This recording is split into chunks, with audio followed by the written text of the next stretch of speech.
no qual também foi e pregou aos espíritos em prisão.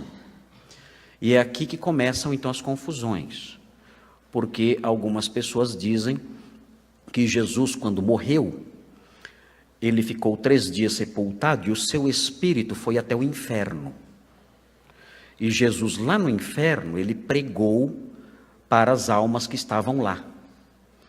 E essas almas, então, ouviram a pregação, e foi uma pregação evangelística, e lá nessa pregação evangelística, ele fez um apelo, cantaram talvez algum hino, vem já, e quem estava no inferno, houve uma conversão em massa, é claro.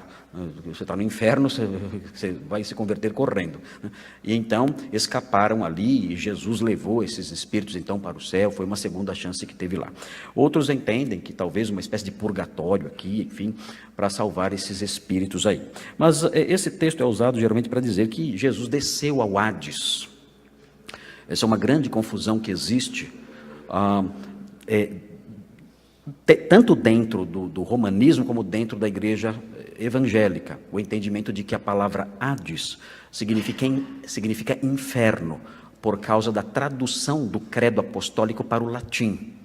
A palavra Hades, no grego, no credo apostólico, é Hades mesmo, e significa sepultura.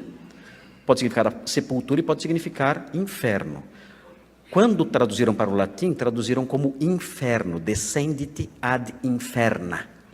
E então entendeu-se que Jesus desceu ao inferno mesmo, quando morreu, e pregou aos espíritos lá no inferno, e certamente os espíritos ali creram nele. Ele conseguiu levar, como diz Efésios, conseguiu levar cativo o cativeiro, como fala Efésios 4, e então salvou aquelas pessoas que estavam lá.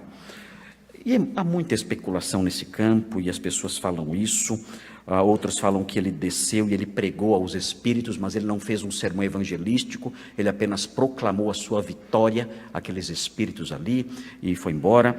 Enfim, tudo isso é dito talvez fortalecido por essa tradução errada para o latim e, consequentemente, para o português do credo apostólico, que fala que Jesus desceu ao Hades, quando a tradução correta seria que ele desceu à sepultura. O credo apostólico queria enfatizar a humanidade, a corporeidade de Jesus. E para enfatizar a corporeidade de Jesus, os antigos sempre diziam que ele foi sepultado, porque os gnósticos e os docetistas diziam que Jesus não tinha corpo físico. E uma das maiores provas de que Jesus tinha corpo físico era o fato de ele ter sido sepultado. Não dá para você sepultar um espírito, não dá para você sepultar uma alma. Então, quando eles diziam ele morreu e foi sepultado, como Paulo faz em 1 Coríntios 15, e como o credo apostólico faz também, dizendo que ele morreu e foi sepultado, e desceu à sepultura, a ênfase é na corporeidade de Jesus. Ninguém estava interessado no credo apostólico em falar que Jesus desceu ao inferno, mas sim mostrar que Jesus tinha um corpo físico, e por isso foi sepultado. Mas a tradução para o latim foi equivocada, e passou para o português de modo equivocado também, e aí difundiu-se essa doutrina de que Jesus foi para o inferno e pregou lá. Esse texto corroborando essa ideia. Mas vejam a sequência, no qual também foi e pregou aos espíritos em prisão, os quais noutro tempo foram desobedientes, quando a longanimidade de Deus aguardava nos dias de Noé, enquanto se preparava a arca, na qual poucos, a saber, 8 pessoas, foram salvos através da água, a qual, figurando o batismo, agora também vos salva, não sendo a remoção da imundícia da carne, mas a indagação de uma boa consciência para com Deus, por meio da ressurreição de Jesus Cristo, o qual, depois de ir para o céu, está à destra de Deus, ficando-lhe subordinados anjos e potestades e poderes. O versículo 21 também tem gerado confusão, por causa da ideia da regeneração batismal, dizendo que o batismo também salva.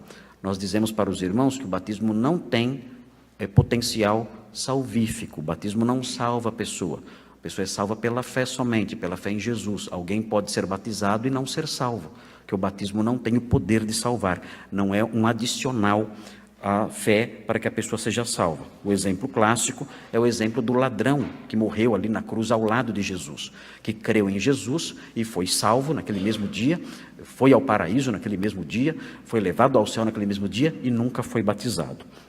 Então, existe aqui, no versículo 21 também, um outro nozinho que as pessoas precisam desatar para compreender melhor esse versículo. Bem, quando nós olhamos o versículo 19, que é o versículo que trata dessa questão de Jesus descer ao inferno, na realidade, esse versículo não fala que Jesus desceu ao inferno, não é esse o objetivo desse versículo. Esse versículo diz apenas o seguinte, observem, Jesus, nos dias de Noé, nos tempos de Noé, Jesus ainda não encarnado, mas sim em espírito, ele pregou àqueles homens. Ele atuou na pregação àqueles homens dos dias de Noé.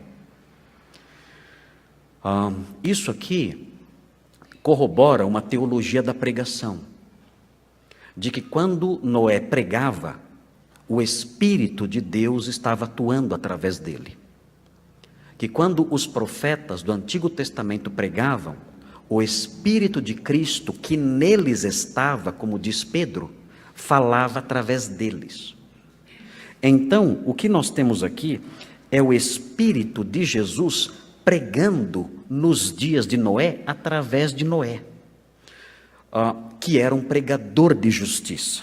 E aí alguém diz, mas por que o texto fala que ele pregou aos espíritos em prisão? Isso significa que ele pregou nos dias de Noé aos homens cujos espíritos hoje, já nos dias de Pedro, estavam aprisionados. Esse é o sentido dessa passagem. Pedro está dizendo, nos dias de Noé, Cristo, através de Noé, habitando em Noé, pregou aos homens daqueles dias que foram desobedientes e que não entraram na arca. O Espírito de Cristo pregou a eles, a esses homens cujos espíritos agora estão em prisão. Esse é o sentido, é o sentido desse texto presente aqui. Não há nenhuma ideia de que Jesus desceu ao Hades e pregou no inferno e deu uma segunda chance para as pessoas que estão lá, ou que existe um purgatório e você pode ir para lá e depois você se salva. Nada disso é contemplado aqui nesse trecho. O que nós temos aqui é o fundamento de uma teologia da pregação, que mostra que enquanto alguém prega a palavra de Deus, o Espírito de Cristo fala através dessa pessoa. Quem não ouve essa pessoa, quem rejeita a pregação dessa pessoa, energizada pelo Espírito de Cristo, a pessoa que não ouve isso, um dia ela terá o seu espírito, a sua alma, lançada em prisão, que é a perdição eterna. E não há mais esperança para a pessoa que entra nessa condição. Se você ouve o Evangelho, você está ouvindo a voz de Cristo através do pregador. Você ouve a voz de Cristo através do pregador. O Espírito de Cristo fala através do pregador, se ele prega o Evangelho, não é qualquer pregador. Se ele prega o Evangelho, o Espírito de Cristo fala através dele. Se você não ouve o Evangelho, um dia a sua alma será lançada em prisão eternamente. Não haverá uma segunda chance.